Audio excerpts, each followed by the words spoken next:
अस्सलाम वालेकुम dear student. आज का टॉपिक है डायमेंशन। ठीक है, तो डायमेंशन क्या होता है? Dimension is the measurement of something. ठीक है, डायमेंशन मेजरमेंट होती है किसी भी एक स्पेसिफिक थिंग की। ठीक है, अब स्पेसिफिक थिंग कैसे, हम अगर फिजिक्स में बात करें तो हम सिर्फ बात कर सकते हैं उसकी लेंथ हो, उसका मास हो, उसका टाइम गिवन हो, हम इन चीज की डिस्कशन कर सकते हैं। लेकिन अगर सेकेंड पॉइंट आप देखें, each base quantity is consider as dimension written specifically within square brackets. अब होगा ये कि जब आप डायमेंशन मालूम करेंगे, क्योंकि आपका मेन मकसद तो है डायमेंशन को मालूम करना, जब आप डायमेंशन को कैलकुलेट करेंगे, मालूम करेंगे, उसका तरीकेकार क्या है ये इंपॉर्टेंट है। ठीक है, ये इंग्लिश की लाइनें तो हर कोई रट सकता है या हर कोई याद रख सकता है। मेन चीज है इसको कैलकुलेट करना।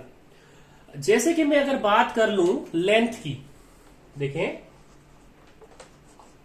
मैं बात कर लूं लेंथ की, तो लेंथ को मेजर कर सकते हैं हम मीटर में, हम मेजर कर सकते हैं इसको सेंटीमीटर में।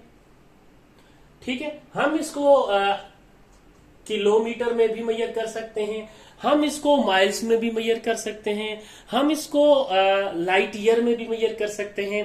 तो देखिए डिफरेंट यूनिट्स हैं। ठीक है, मेजरमेंट हुई ना लेंथ की। इसी तरह से अगर मैं मास की बात कर लूं, ठीक है, तो मास को भी आप स्पेसिफिक यूनिट्स में मेजर कर सकते हैं, जैसे कि किलोग्राम, ग्राम और मिलीग्राम एंड वॉट एवर, जो भी यूनिट इनके हैं किलोग्राम से रिलेटेड।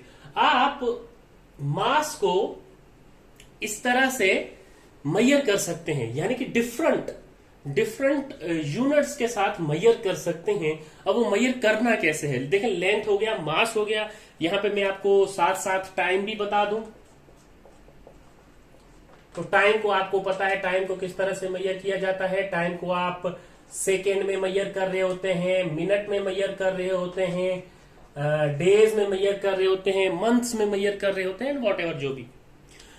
और अब लास्ट जो टाइम है, लास्ट जो टर्म है वो आएगी टेम्परेचर।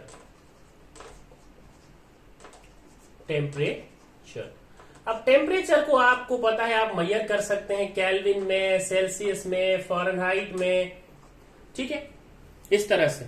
लेकिन बात ये आती है कि हम डायमेंशन कैसे निकालेंगे। हमारा जो मेन मकसद है वो तो डायमेंशन निकालने का है, और वो डायमेंशन हम कैसे निकालेंगे, उसके लिए हमें करना क्या होगा, उसके लिए हमें करना ये होगा कि ये देखें written specifically within square brackets. अब लेंथ है, लेंथ की डायमेंशन अगर आप निकालें तो आपके पास कैपिटल एल होनी चाहिए या होगी।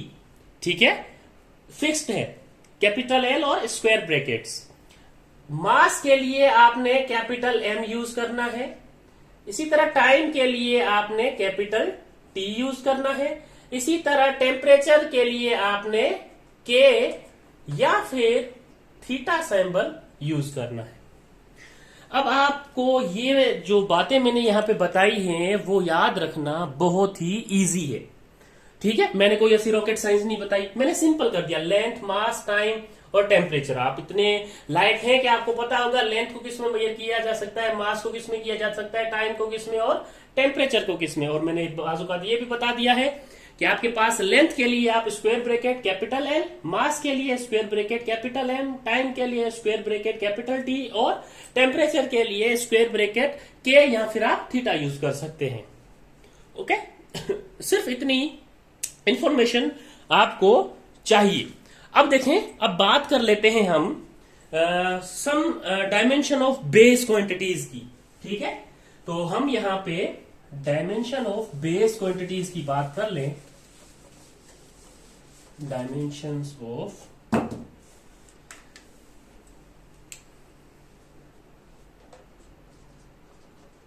बेस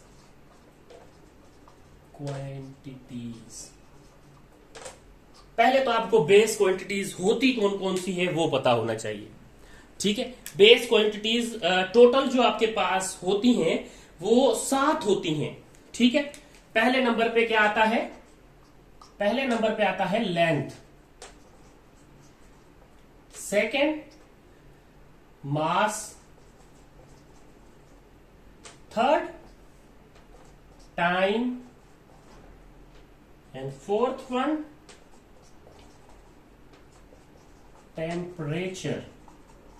देखें, टेम्परेचर तक हम बात कर चुके हैं। ये देखें, हम टेम्परेचर तक बात कर चुके हैं। फिफ्थ नंबर पे आएगा amount of substance. Sixth number पे आपके पास आएगा electric current and seventh number पे होगा आपके पास ल्यूमिनेंस इंटेंसिटी। ठीक है, यहां पे मैंने इसको एल यानी ल्यूमिनेंस इंटेंसिटी कर दिया है। अब मैं आपको इनके डायमेंशंस यहां पे बता दूं और आपने क्या कर लेना है, इनको याद कर लेना है ताकि आपको आसानी हो इनके डायमेंशंस निकालने में, डायमेंशन निकालने में आसानी हो। ठीक है, लेट सपोज अगर मैं बात कर लूं यहां पे मैंने बात की हुई है लेंथ की। अब लेंथ की डायमेंशन क्या हो सकती है? लेंथ की डायमेंशन कैपिटल एल होती है। आपने क्या करना है, कैपिटल एल लिख देना है। ठीक है, अच्छा अगर एमसीक्यूज आ जाता है, डायमेंशन कहते हैं कि लेंथ की डायमेंशन क्या होगी, अगर ये ऑप्शन गिवन नहीं है तो सेकेंड ऑप्शन ये हो सकता है कि वो ऑप्शन ये हो सकता है am naught L T not. क्यों? हमारे पास एम मौजूद नहीं है, टी मौजूद नहीं है, सिर्फ एल मौजूद है, यानी कि लेंथ मौजूद है। तो आपका सही ऑप्शन ये हो सकता है। आपने ये नोट कर लेना है।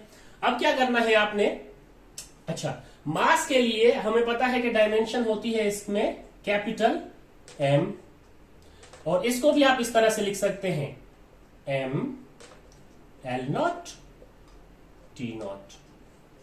ठीक है, यानी कि ये डायमेंशन पॉसिबल है।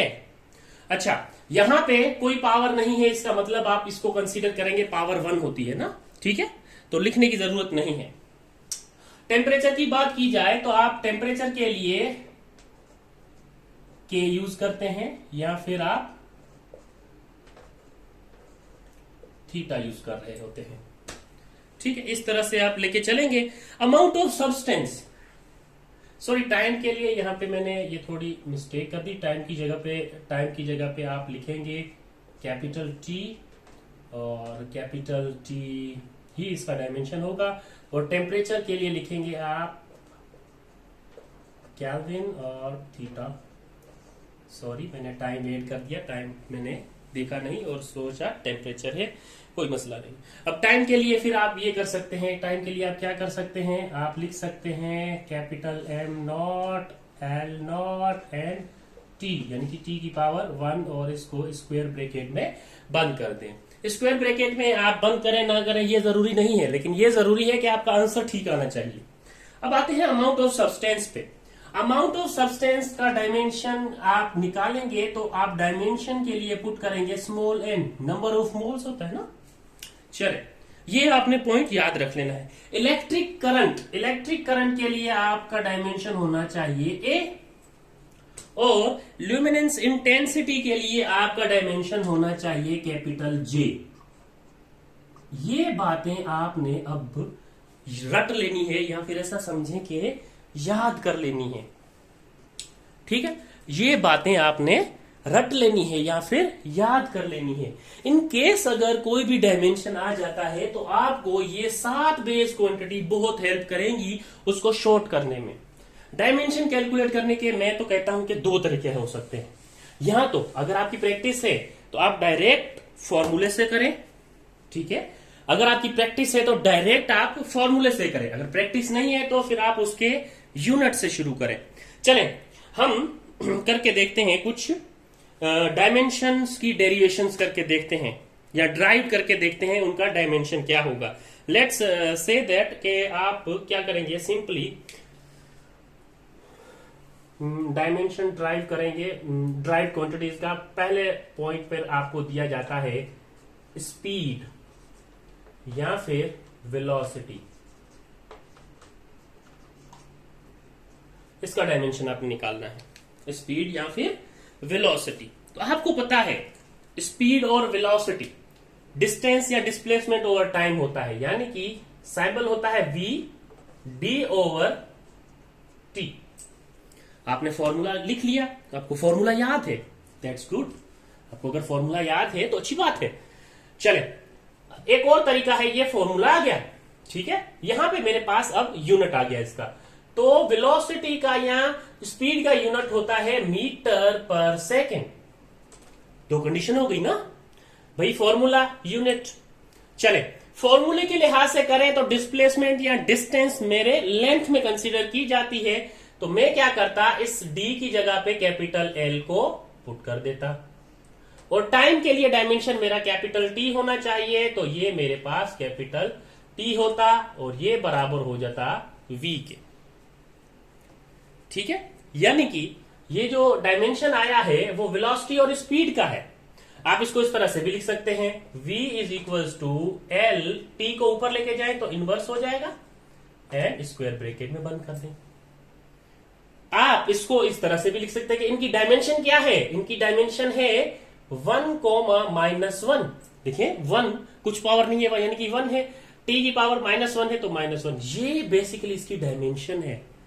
ये देखिए कितना प्यारा सा स्माइली फेस बन गया। चले, ये बेसिकली इसकी डायमेंशन है, हमें ये निकालनी थी, लेकिन हमें ये चीज यहां से मिली। चले, ये तो हो गया फॉर्मूला बेस्ड।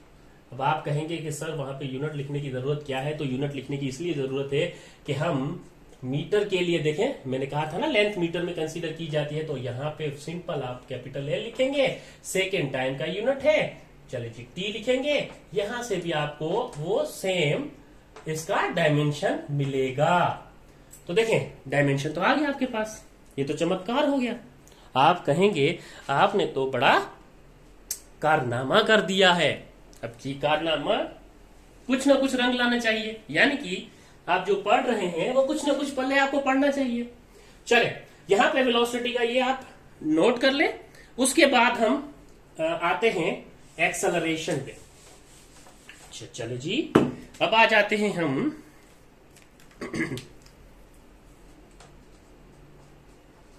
एक्सेलरेशन, ठीक है, और ये हमारे पास एक्सेलरेशन पॉइंट नंबर 2 है जिसका हम डायमेंशन निकाल रहे हैं। चलें, अब एक्सेलरेशन का फॉर्मूला आपको पता है, एक्सेलरेशन का फॉर्मूला क्या होता है, a is equal to v by T, और यूनिट क्या होता है, मीटर पर सेकेंड स्क्वायर। यही होता है जी हाँ, इसका यूनिट यही होता है एक्सेलरेशन का। चले, अब वेलोसिटी का आप डायमेंशन निकाल के आए हैं, बहुत ही इजी था। क्या था वेलोसिटी का डायमेंशन, आपके पास वेलोसिटी का डायमेंशन था LT इनवर्स, और टाइम का डायमेंशन आप T कंसीडर करेंगे। ये पॉजिटिव T ऊपर जाके नेगेटिव T हो जाएगा, तो negative negative negative negative negative negative, and 1 + 1 is 2। तो ये हो जाएगा आपके पास एक्सेलरेशन का डायमेंशन। अब यूनिट के लिहाज से देखते हैं, मीटर के लिए आप कैपिटल L कंसीडर कर रहे होते हैं एज अ डायमेंशन, सेकेंड के लिए आप T कंसीडर कर रहे होते हैं। ये जब T स्क्वायर ऊपर जाएगा तब माइनस का हो जाएगा, ये आप जानते हैं क्योंकि इतनी मैथ आपको भी आती है। तो डायमेंशन देखें सेम आ रहा है, दोनों लिहाज से, यूनिट से करें या फिर फॉर्मूला से करें, आपकी प्रैक्टिस पे डिपेंड करता है, आपने कितनी प्रैक्टिस की है, आपकी कितनी प्रैक्टिस है, और आपकी प्रैक्टिस ही बताएगी कि कितनी आपकी प्रैक्टिस है। चले ठीक है, खत्म करते हैं। अब आते हैं हम थर्ड वन पे, यानी कि थर्ड हमारे पास होना चाहिए डायमेंशन ऑफ फोर्स। फोर्स का डायमेंशन क्या होना चाहिए। अब आपको ये तो पता है कि फोर्स क्या होता है। अब मैं किसी भी एक वे से करूंगा, ठीक है, जल्दी करवाने की कोशिश करूंगा क्योंकि आपकी प्रैक्टिस हो चुकी है। F is equal to ma, ठीक है। और आपको पता है मास के लिए आप कैपिटल एम यूज कर रहे थे और एक्सेलरेशन का डायमेंशन क्या निकाला, एल टी इनवर्स 2। चले जी, एक स्टेप में हो गया, एमसीक्यूज तो हमारा सही हो जाएगा। ठीक है, अच्छा जरूर होगा जब आपकी इस पे प्रैक्टिस होगी। चले एक और मेरी कंफर्मेशन के लिए, फोर्स का यूनिट होता है न्यूटन और न्यूटन बराबर होता है किलोग्राम मीटर पर सेकेंड स्क्वायर के। तो फोर्स का यहां से न्यूटन की डेरिवेशन जो है किलोग्राम मीटर पर सेकेंड स्क्वायर, यहां से अगर आप डायमेंशन निकालना चाहें तो किलोग्राम मास के लिए कंसीडर होता है, मीटर के लिए एल कंसीडर कर रहे होते हैं और टाइम के लिए टी, लेकिन ये अपॉन में है, ऊपर जाएगा इनवर्स 2 हो जाएगा। तो ये देखें एक्सेलरेशन का डायमेंशन और ये मास का dimension M L T inverse 2 आपके पास फोर्स का डायमेंशन निकल आता है। चले जी, फोर्स का डायमेंशन निकाल ले, उसके बाद आपके पास डायमेंशन आता है प्रेशर का। लेट सपोज आपके पास डायमेंशन पूछ लिया गया जी प्रेशर का, तो आप कैसे कैलकुलेट करेंगे, 4 नंबर पे करेंगे प्रेशर का, प्रेशर, और आपको पता है कि प्रेशर इज इक्वल टू होता है फोर्स पर यूनिट एरिया। चले, अब आपको पता है यहां पे मैं आपको एक एडिशनल चीज बता दूं, एडिशनल चीज यानी कि एक बेसिक चीज बता दूं, एरिया जो होता है वो होता है लेंथ इंटू विड्थ, और वॉल्यूम जो होता है वो होता है length into width into height. यानी कि आपके पास एरिया का अगर यूनिट पूछा जाए तो आप कहते हैं मीटर स्क्वायर और वॉल्यूम का यूनिट होता है मीटर क्यूब। तो अब यहां से देखें, एरिया में लेंथ को विड्थ से साथ मल्टीप्लाई करेंगे, यानी कि length into width, metre into metre, तो मीटर स्क्वायर हो जाएगा। तो एरिया का मीटर स्क्वायर आना चाहिए। ठीक है, यूनिट, ठीक है, अगर यहां पे मैं यूनिट अलग से लिखूं तो यहां पे आना चाहिए फोर्स का न्यूटन और यहां पे मीटर स्क्वायर। न्यूटन बराबर होता है किलोग्राम मीटर पर सेकेंड स्क्वायर और ये मीटर स्क्वायर। चले, अब आ जाते हैं यहां पे, फोर्स का डायमेंशन हमने पढ़ लिया है M L T inverse 2। Area का डायमेंशन मीटर स्क्वायर के लिहाज से आपके पास होना चाहिए एल स्क्वायर। ठीक है, अब देखें आपके पास यहां पे क्या हो रहा है, यहां से एल एल रुखसत हो रहा है, इसको रुखसत कर दें, एक एल रुखसत हो रहा है, रुखसत कर दें, तो आपके पास प्रेशर का डायमेंशन आ जाएगा एम, ये एल ऊपर जाएगा तो -1 आ जाएगा इसके ऊपर और टी इनवर्स 2 आ जाएगा। ये आपके पास प्रेशर का डायमेंशन आ जाएगा। यहां से निकालें, यहां से निकालना इजी है, किलोग्राम के लिए आप एम पुट करेंगे, मीटर के लिए आप एल पुट करेंगे और टाइम के लिए टी इनवर्स 2 पुट करेंगे। ये अपॉन में है, ऊपर जाएगा टी इनवर्स 2 हो जाएगा क्योंकि ये फोर्स की डायमेंशन है। ओवर यहां पे मीटर स्क्वायर है तो आप सिंपल एल स्क्वायर कर लेंगे और एक एल के साथ कैंसिल होगा तो आपके पास प्रेशर इज इक्वल टू आ जाएगा M L inverse T inverse 2। ये आपके पास प्रेशर का डायमेंशन आ गया। अब आते हैं नेक्स्ट वन पे, फिफ्थ पे। फिफ्थ पे क्या करना है आपने, फिफ्थ पे किस चीज का डायमेंशन कैलकुलेट करना है, तो फिफ्थ पे आपको पास गिवन है, लेट सपोज आपके पास फिफ्थ पे गिवन है सरफेस टेंशन।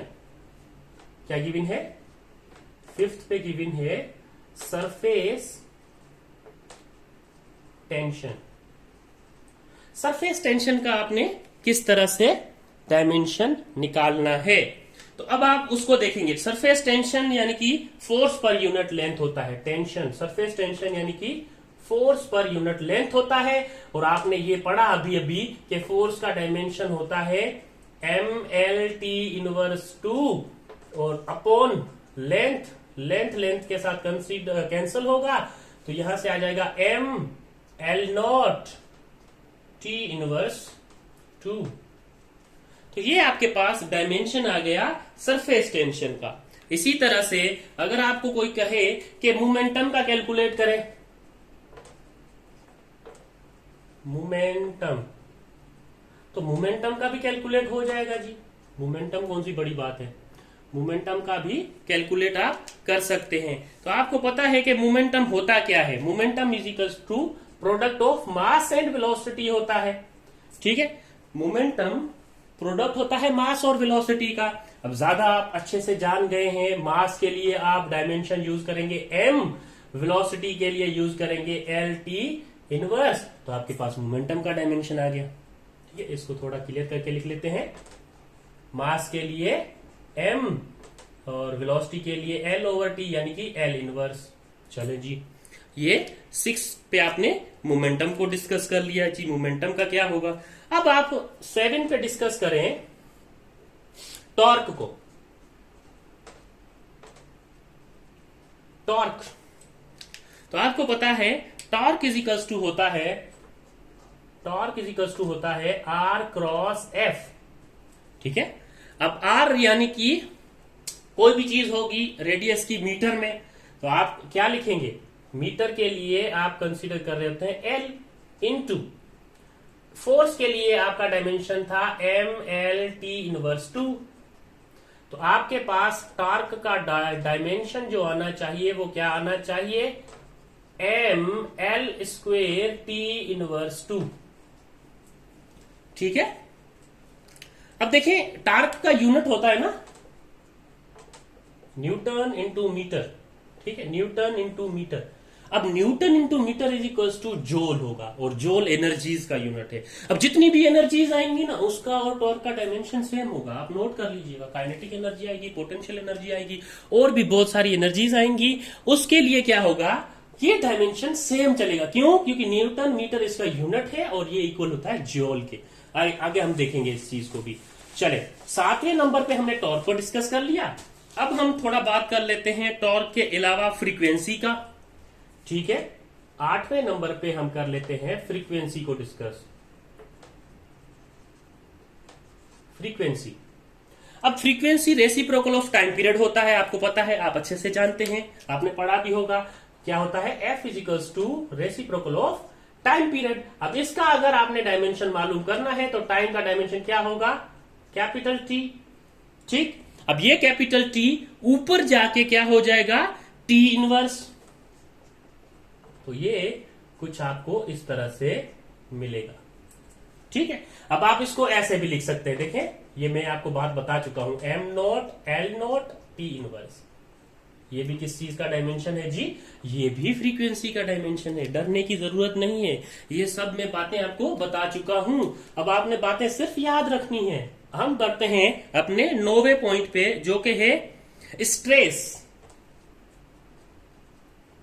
अब स्ट्रेस के बारे में अगर मैं बताऊं तो इसका यूनिट जो होता है वो न्यूटन पर मीटर स्क्वायर होता है। न्यूटन पर मीटर स्क्वायर यानी कि इसका यूनिट न्यूटन पर मीटर स्क्वायर है। तो आपको एक चीज में याद दिला दूं कि प्रेशर का भी क्या था, न्यूटन पर मीटर स्क्वायर।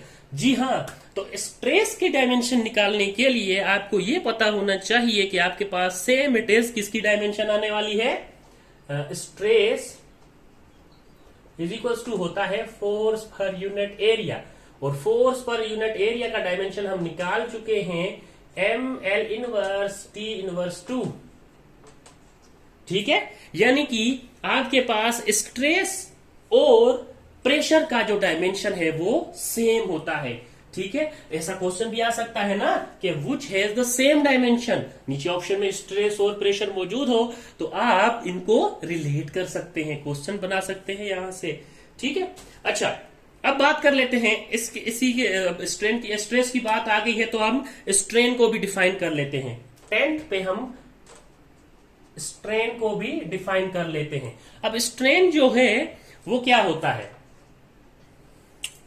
वो आपको मिलेगा change in length into length. अब यहां पे देखें, change in length into length है तो मेरे भाई और मेरी बहनों, लेंथ लेंथ के साथ कैंसल आउट हो जाएगा। लेंथ लेंथ के साथ, यानी कि लेंथ लेंथ के साथ अगर कैंसल आउट हो जाएगा तो डायमेंशन होगी कुछ नहीं होगी। तो आप क्या कहेंगे, strain is the dimension less quantity. ठीक है, स्ट्रेन जो है वो डायमेंशन लेस क्वांटिटी है। ठीक, अच्छा अब हम आ जाते हैं हमारे 11वें पॉइंट पे। ठीक है, अब 11वें पॉइंट पे हमारे पास किसका डायमेंशन है ये देख लेते हैं। 11वें पॉइंट पे हमारे पास है प्लांक्स कांस्टेंट।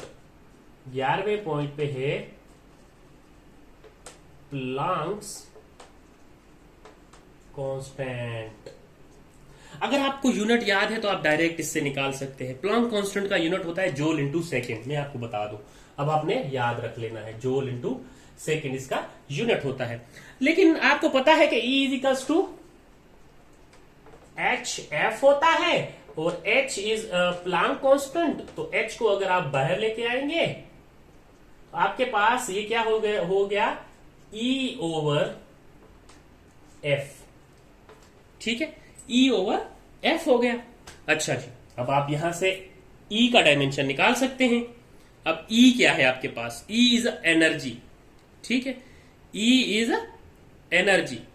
अब एनर्जी का हमने डायमेंशन निकाला नहीं है, चले हम वो निकाल लेते हैं, कोई इशू नहीं है, वो भी हमें काम आएगा। लेट सपोज अगर मैं बात करूं E की, तो एनर्जी का डायमेंशन क्या होता है? तो एनर्जी का डायमेंशन हम ऐसा करते हैं, इस प्लांक कांस्टेंट को बाद में करेंगे। क्यों? क्योंकि हमें एनर्जी का शॉर्ट डायमेंशन चाहिए ना, तो हमें रिमेंबर करने के लिए। तो हम क्या करेंगे, पहले एनर्जीज का डायमेंशन निकाल लेते हैं। यानी कि हमारे पास 11वां पॉइंट था, हम निकाल लेते हैं जी काइनेटिक एनर्जी का। और काइनेटिक एनर्जी होता है हाफ mv² और इसका यूनिट होता है जूल।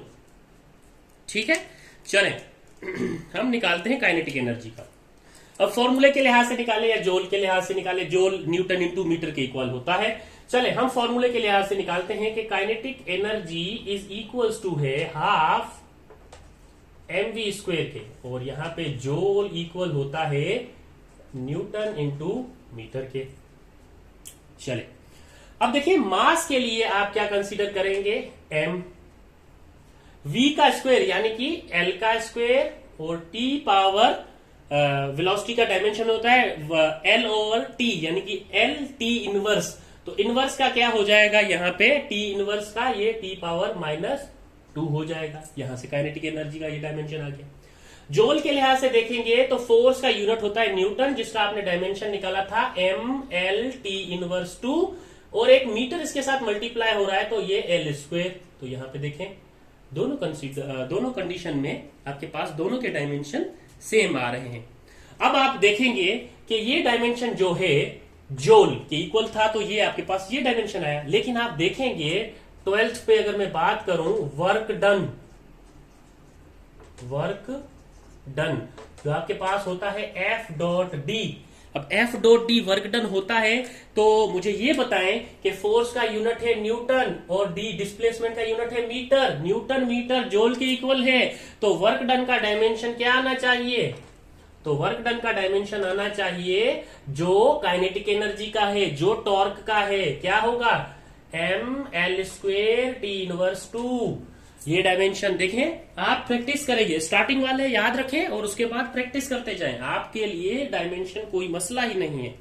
और यहाँ पे 13वें नंबर पे अगर आपके पास आ जाता है पोटेंशियल एनर्जी, ये भी तो एनर्जी है, जूल में कंसीडर की जाएगी, यूनिट जूल होगा। पोटेंशियल एनर्जी इज mgh और इसका यूनिट क्या होता है? इसका यूनिट भी जूल होता है। अब देखें कैसे, ये देखें, अगर मैं यहाँ पे इसकी डायमेंशन निकालूं तो मास के लिए m dimension, g equal to a acceleration, तो यहां पे l t इनवर्स 2, और h के लिए हाइट के लिए मीटर में, यानी कि मैं यहां पे l लिख दूं तो ये l इसके साथ मल्टीप्लाई हो जाएगा, तो मुझे डायमेंशन मिलेगा ml² t इनवर्स 2, जो कि अब ये देखिए ये डायमेंशन, ये डायमेंशन, ये dimension, kinetic energy, potential energy, work done, torque, इन सब का डायमेंशन सेम आ रहा है। क्यों? क्योंकि इनका यूनिट जूल है और जूल न्यूटन मीटर के इक्वल होता है। इस वजह से हमें यहाँ पे सेम डायमेंशंस मिल रहे हैं। इसी तरह अगर मैं 14 नंबर पे कोई डायमेंशन की बात कर दूं, 14 पे अगर छोटे डायमेंशन की बात करूं, यानी कि मैं डेंसिटी की बात कर लेता हूं, और डेंसिटी मेरे पास बराबर होता है मास पर यूनिट वॉल्यूम। अब देखिए फॉर्मूले से ही आप डायमेंशन निकालेंगे, आपके जहन में आ चुका होगा वो डायमेंशन। क्या होगा वो डायमेंशन, आप खुद बताएं क्या होगा। ये देखिए, अगर डायमेंशन कंसीडर करें तो density is equals to mass यानी कि m velocity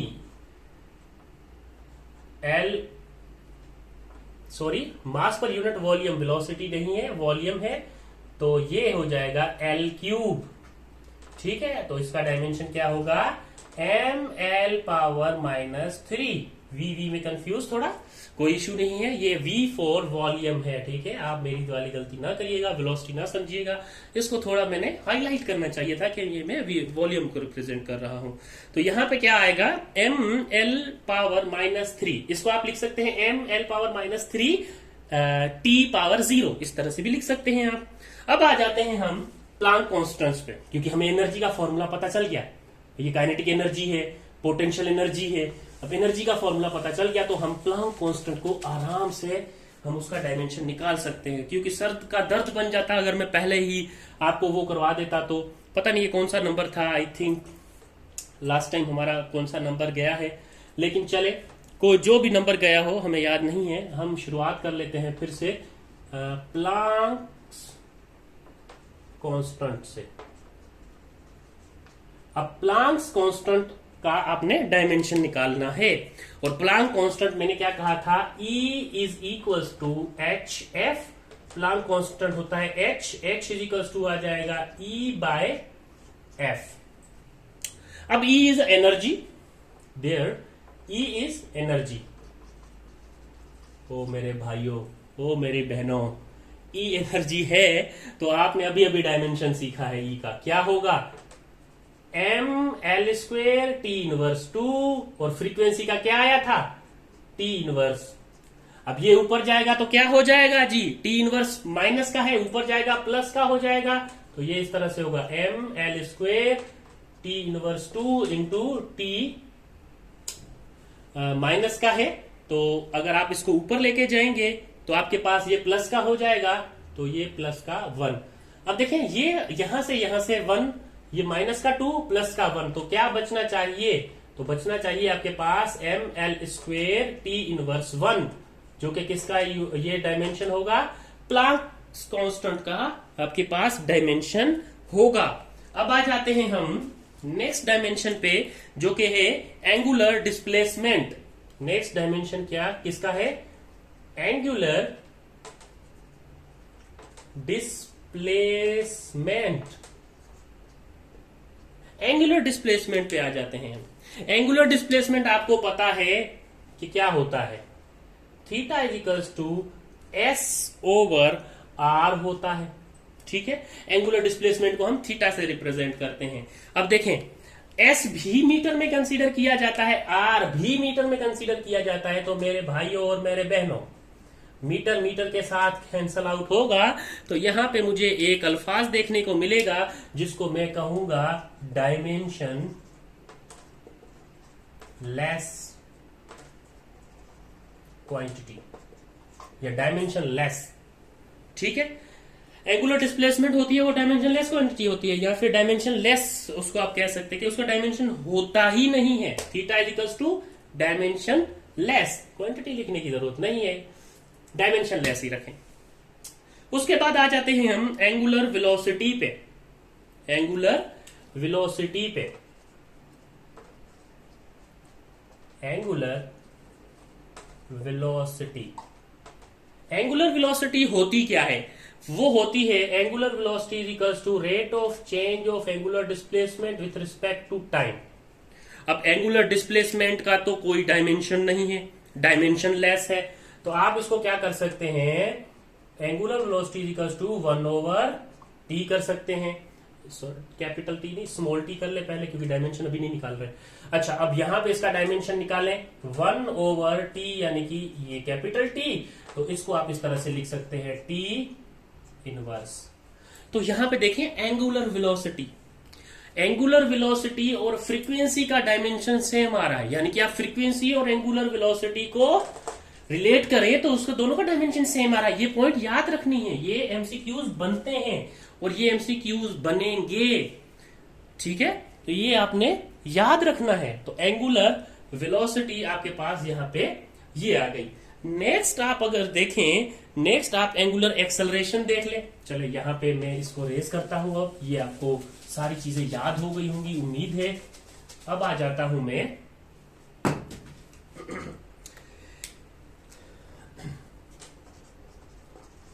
angular acceleration. Angular acceleration आप अल्फा से रिप्रेजेंट करते हैं, ये होता है rate of change of angular velocity per unit time. अब एंगुलर वेलोसिटी का आप डायमेंशन निकाल चुके हैं। एंगुलर वेलोसिटी का डायमेंशन क्या निकला है? T inverse.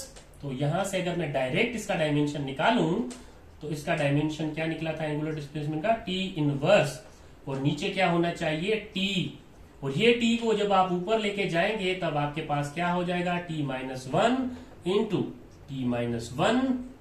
तो जब आप t into T minus one power जो है उसको मल्टीप्लाई करेंगे तब आपके पास जो एंगुलर एक्सेलरेशन आनी चाहिए उसका डायमेंशन आना चाहिए t पावर माइनस टू। चलिए ये नहीं दिख रहा होगा, थोड़ा बड़ा करके लिख लूं। ये आ जाएगा आपके पास एंगुलर एक्सेलरेशन। चले अब आप बात कर लेते हैं हम एंगुलर मोमेंटम की भी। ठीक है, अब बात कर लेते हैं हम एंगुलर मोमेंटम। एंगुलर मोमेंटम की अगर मैं बात करूं तो आपने फॉर्मूला पढ़ा हुआ है कि L is equals to, angular momentum को L से रिप्रेजेंट करते हैं, mvr होता है। ठीक है, एंगुलर मोमेंटम। अब देखिए जब फॉर्मूला आपके पास गिवन है तो आपको डायमेंशन निकालने में इतनी इश्यू नहीं होगी। क्यों? क्योंकि मास के लिए आप जो निकाल रहे होते हैं वो m निकाल रहे होते हैं और वेलोसिटी के लिए L ओवर टी और r के लिए आप L को मल्टीप्लाई कर रहे होते हैं। यानी कि यहाँ पे कैपिटल M वेलोसिटी के लिए L ओवर टी और r यानी कि रेडियस के लिए भी L। तो आपके पास एंगुलर मोमेंटम आना चाहिए m L square T inverse. ये टी को मैंने ऊपर लेके गया तो ये आपके पास जो डायमेंशन आएगा L is equals to m L square T inverse 1 is dimension of angular momentum. अब आ जाते हैं हम ग्रेविटेशनल कांस्टेंट पे। Gravitational constant G। ठीक है, ये सारे डायमेंशन आपने याद रखने हैं। चलें, ग्रेविटेशनल कांस्टेंट जिसको आप कह रहे थे कैपिटल जी। चलिए ये इस कर लेते हैं ग्रेविटेशनल कांस्टेंट ये जी। ठीक है, ये नजर आ रहा है आपको या नहीं? चलें, गुजारा हो जाएगा, लेकिन मैंने ये बता दिया है कि ये ग्रेविटेशनल कांस्टेंट है। चल हो जाएगा गुजारा। अब आपको पता है कि F इज इक्वल्स टू होता है G m1 m2 over r square. यहां से मुझे इस G की वैल्यू चाहिए, यानी कि इस G का डायमेंशन चाहिए। इस G को मैं बाहर निकालूंगा। M का प्रोडक्ट F के साथ क्या होगा? अगर G के साथ मल्टीप्लाई में है तो F के साथ वो डिवाइड में चला जाएगा, यानी कि m1 इंटू m2 यानी कि m का स्क्वेयर। अब ये m मीटर नहीं है, मास का स्क्वेयर, मैं कैपिटल M कर देता हूं। ठीक है, मीटर नहीं है, प्रोडक्ट ऑफ मासेस है। और ये r स्क्वेयर यहां पे डिवाइड हो रहा था तो F की साइड जाके मल्टीप्लाई हो जाएगा। अब आप इसकी डायमेंशन निकाल लें। ठीक है, आ जाए। फोर्स की डायमेंशन होती है m l t inverse 2 into r का स्क्वेयर, लेंथ का स्क्वेयर, डिवाइड बाय मास का स्क्वेयर है। मास का स्क्वेयर एक m से जाएगा तो ग्रेविटेशनल का जो ये m है ऊपर लेके जाऊंगा तो माइनस का हो जाएगा। और यहां से l का स्क्वायर l के साथ मल्टीप्लाई होके l क्यूब हो जाएगा और ये t स्क्वायर हो जाएगा माइनस का।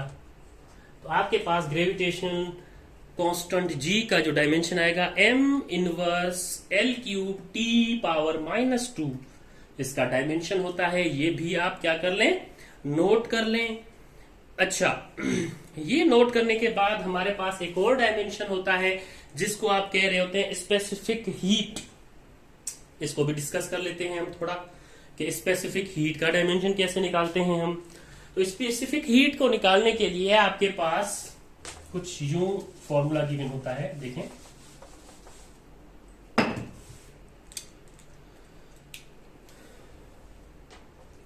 स्पेसिफिक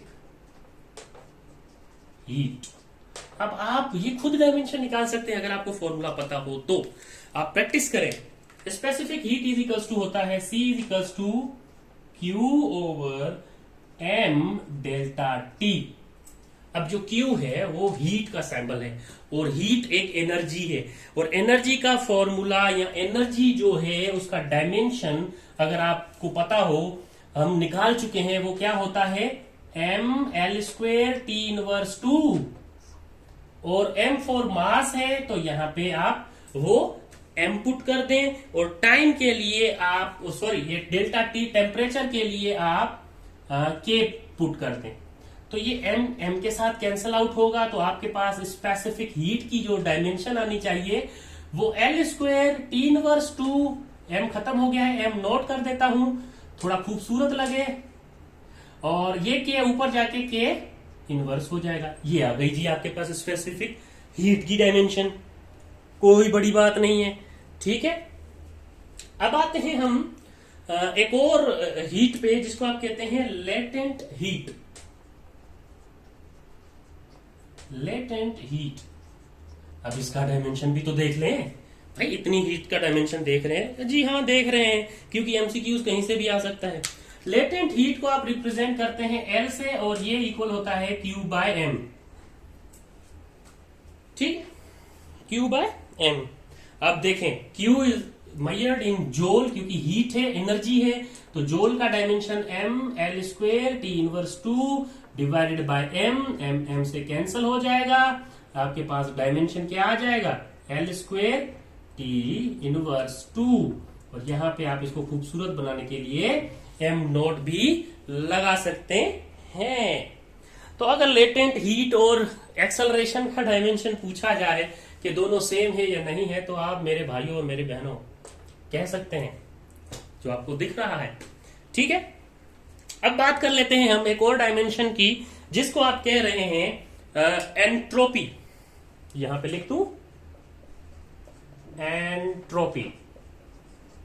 अब एंट्रोपी मैं बता दूं, एंट्रोपी किसके इक्वल होती है? एंट्रोपी डिसऑर्डरनेस होती है, लेकिन आप एंट्रोपी को रिप्रेजेंट करते हैं S से, और ये इक्वल होती है delta Q by delta S।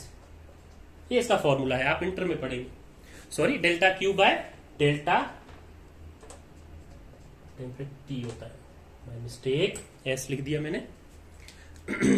अच्छा, अब आपको Q का डायमेंशन तो बार बार मैंने लिखवाया है, आप तो अब आंखें बंद करके इसका डायमेंशन लिखेंगे, या फिर आप सोच रहे होंगे अब तो सर हमें बोर करने लगे हैं, लेकिन ये आपके भले के लिए ही है। क्यों? क्योंकि जितनी प्रैक्टिस करेंगे उतना आपको ही फायदा होना है, ना कि मुझे। चलें, और टाइम टेम्परेचर के लिए यहाँ पे मैं यूनिट यूज कर रहा हूँ डेल्टा T के लिए K को डायरेक्ट पुट कर देता हूं, तो ये मेरे पास इसकी डायमेंशन आ गई। इस K को मैं अब क्या करता हूं, ऊपर लेके जाता हूं, तो एंट्रोपी की मेरे पास डायमेंशन क्या हो जाएगी mL² T इनवर्स 2 और K इनवर्स, और ये आ गया जी स्क्वायर ब्रैकेट में। चलें, हमारे पास ये एंट्रोपी की डायमेंशन आ गई। अच्छा, अब आप बात करें बोल्ट्जमैन्स कांस्टेंट की, उसका डायमेंशन कैलकुलेट करें, चार्ज का कैलकुलेट करें, इलेक्ट्रिक इंटेंसिटी का कैलकुलेट करें। चलें, अब आप सोच रहे होंगे मैं बार बार कह रहा हूं कैलकुलेट करें। ठीक है, तो कैलकुलेट आपने करने हैं, और आपका जो आंसर है वो मुझे जरूर बताना है। ठीक है, अब आप कैसे निकालते हैं, कैसे सोचते हैं, ये मैंने देखना है। आप प्लीज कमेंट बॉक्स में आपके आंसर्स मुझे जरूर मेंशन कीजिएगा। मैं आपको मेंशन कर देता हूं। एक क्वेश्चन है जो कि आपने करना है, बोल्ट्जमैन कांस्टेंट। ठीक है, मैं फ्रेम में चेक कर लूं। जी हाँ, बोल्ट्जमैन कांस्टेंट, इसका डायमेंशन निकालना है, उसके बाद चार्ज का निकालना है। ठीक है, ये होम प्रैक्टिस के लिए है। और थर्ड नंबर पे आप निकालेंगे इलेक्ट्रिक इंटेंसिटी का।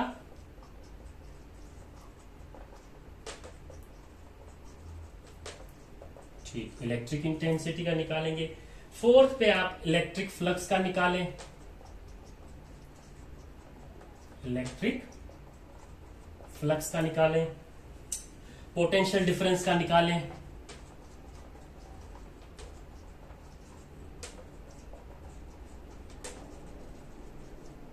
पोटेंशियल डिफरेंस का निकालें।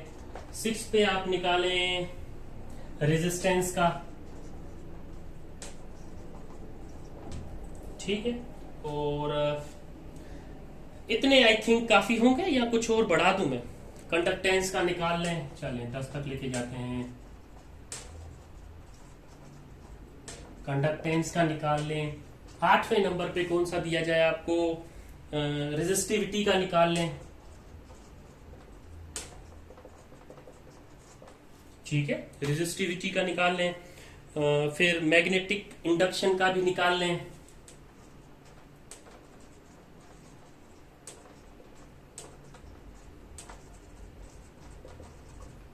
और 10वें नंबर पे, ये जब आप प्रैक्टिस कर लेंगे ना, आपको सामने कोई भी डायमेंशन आ जाए, आप फटाक से उसका आंसर कर देंगे।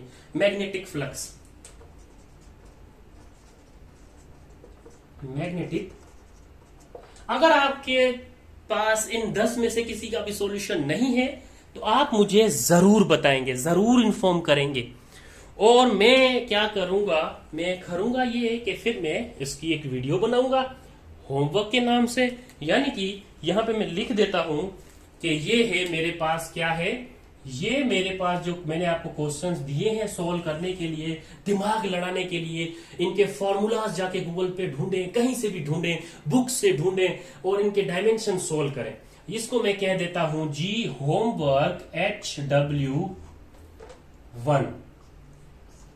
नेक्स्ट वीडियो आपको मिलेगी HW1 की, उसमें इनके सॉल्यूशंस होंगे, ठीक है। आज के लिए इतना काफी है और अगली जो हमारी क्लास होगी हम उसमें इसका नेक्स्ट पार्ट करेंगे, जिसको आप कहेंगे प्रिंसिपल ऑफ होमोजिनिटी, ठीक है। तो वो हम नेक्स्ट वीडियो में डिस्कस करेंगे इंशाल्लाह। इस वीडियो के लिए इतना बहुत है।